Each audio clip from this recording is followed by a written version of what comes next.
I spent 30 days in a row finding trends on Instagram and then posting them every single day. And I'll give you the value and the numbers up front.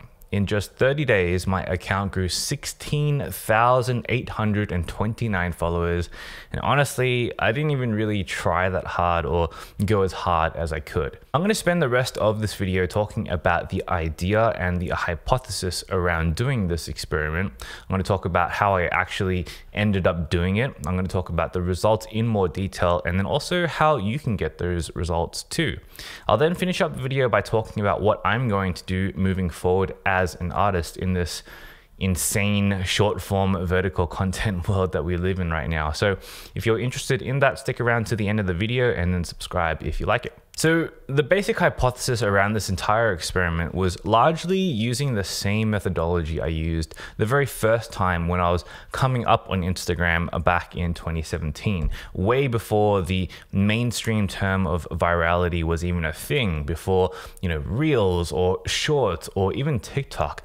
Actually back around the time that Instagram stories just first launched. And back then, what I knew was that consistent quality over a long enough time period, while meshing together the mainstream appeal with what fulfills me as an artist personally, will lead to guaranteed results on social media. This is how I grew to 200,000 followers organically while keeping my artistic integrity intact before all of the virality stuff was around. And so my hypothesis was the same as it was back then. To achieve significant growth on Instagram, combine mainstream appeal with artistic creativity and post it frequently and consistently and in as high of quality as you can. It's the same hypothesis for success on any platform really, and over the last 30 days on Instagram, I've found this hypothesis to be true. Again, consistent, frequent quality content wins absolutely every time. Now, the real sticking point for me personally in the past was that I consider myself to be an artist, and an artist with a lot of integrity at that. I love the art. I love pushing my craft. I love progressing my process. I'm not happy with posting just, above average images and reaping the benefits, and that's kind of it. I want to be the very best photographer that I can be. I want to be world class at what I do. And I really had to let go of all of that and detach my artistic integrity from the business that I'm trying to run. And it took me this long to do that. It took me this long for the business side of things to win me over. And it was never that I couldn't do the content or figure out what would work or what would win. It was that creating video would ultimately move me away from photography. And, I thought that people would perhaps think differently about my work, like selling out and just becoming like everyone else and all that kind of stuff. I'll talk more about the confluence of artistic integrity and business at the very end of the video, and I'll also talk about legacy and being known for your art later on as well. But for now, before I started this experiment with all of this in mind, I just wanted to test posting quality reels with mainstream appeal and see if it would work if I did it every single day for 30 days. And so I didn't want to venture out too far and do things that were a little bit too outside of my niche. I am a photographer after all, and I don't have the goofy, high energy, bombastic personality to be able to pull off more lifestyle genres like food or travel or anything like that. Props to people who do that. But for me, that would just end up draining the hell out of me. So, I needed to stay true to who I am. And so I took a look at what people were typically doing in the photography space in the reel format. And what I saw were trends of people doing things like before and after edits on Lightroom, breakdowns of how to edit an image, sharing a carousel of images against some upbeat music, showing off a scene or two of an epic landscape. And then the more cringy stuff like, the camera versus the shot, or BTS of shoots and the behind the shots, and perhaps the cringiest of all, those I am a street photographer, can I take your portrait style of videos? Even though, you know, that kind of just means that they're portrait photographers in the first place, not street photographers. But anyway, I saw a bunch of trends and I assessed them all against what I like to call the cringe level. You know, how much cringe did I have for each one of those trends, and how far would I have to push myself to bust through this cringe and go and do it myself? And I think this was kind of important for me to do, because again, this was me really pushing against my artistic integrity. And, you know, rather than trying to create something original in this experiment, I'd just do what everyone else was doing. That was the purpose, but I would do it better and in my own way. And in the end, I settled on a few formats that I could keep coming back to and keep creating, even if it did feel kind of cringy to do and made me feel a little bit guilty about how low effort it was. And these formats that I settled on were before and after image edits, reposting short clips from my YouTube videos, combining nice footage from places I've traveled to with classical or trending music, combining some quick images that I've taken from a shoot and then overlaying it with music. And then I even tried some stuff around like AI and doing a couple of reels to see if you could tell the difference between my photographs and an AI's photographs, quote unquote. All of these things had differing levels of cringe for me, and over time I definitely got more comfortable with the idea of posting things that were quite low effort, or things that, you know, everyone else was doing. And I took these ideas and I tried to push them a little bit further as well. Actually, one of the biggest benefits for me was doing the before and after comparison reels. So I actually taught myself Adobe After Effects to build the entire effect from scratch. And I've really been enjoying learning something brand new.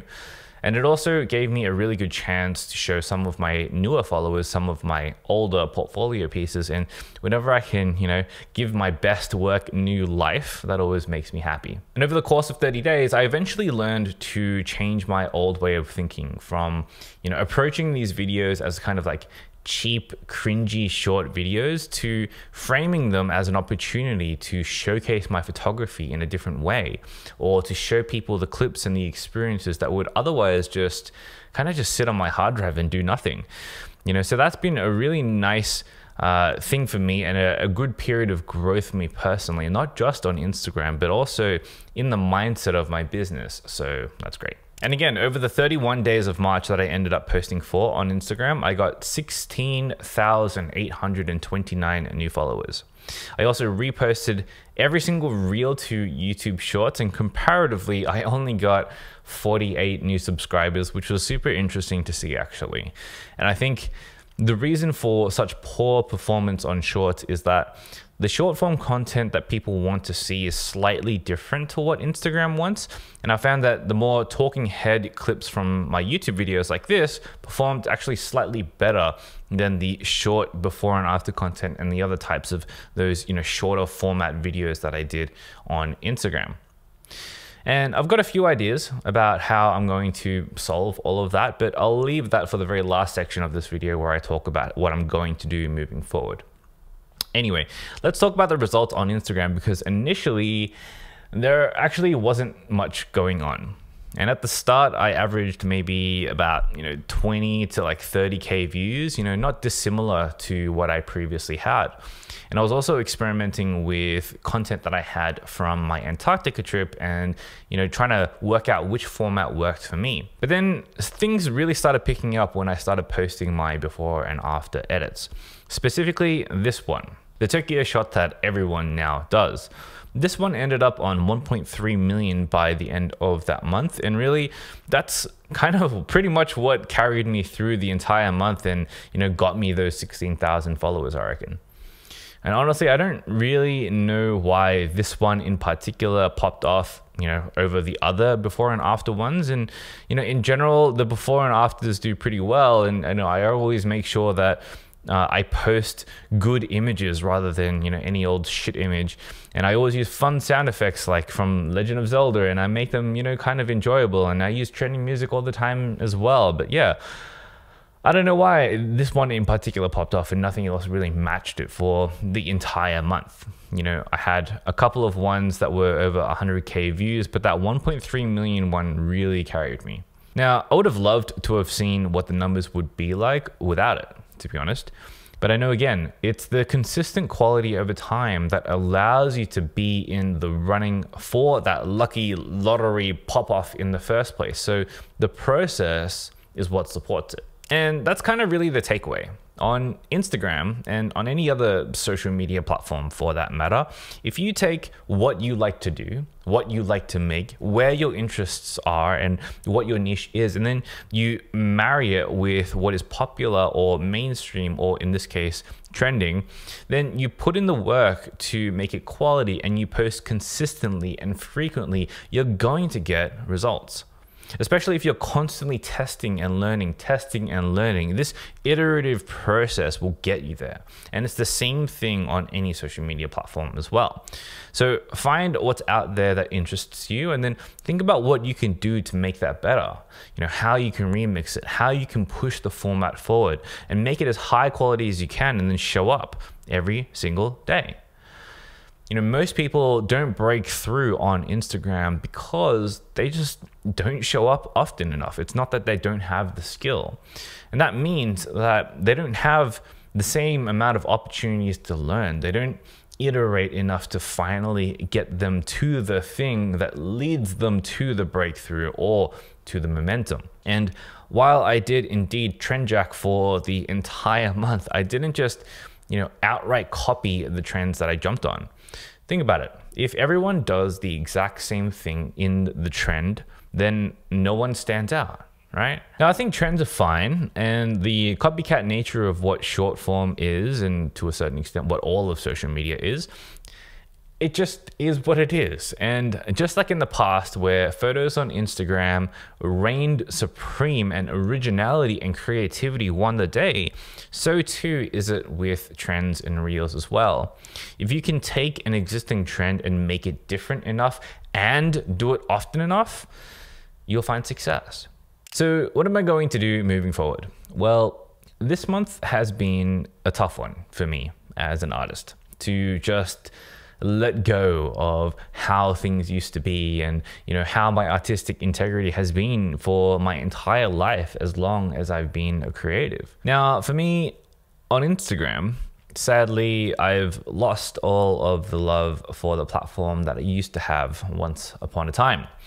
There's just no magic there for me anymore. And as such, because I am a full-time photographer and content creator, it is my job. So Instagram for me from now on will be more businessy than it used to be. And that means changing up the way that I approach my account and starting to do things that are more focused on growth and building audience than they were in previous years. On my main account, no longer will I just post things because I like it or because I'm interested in it.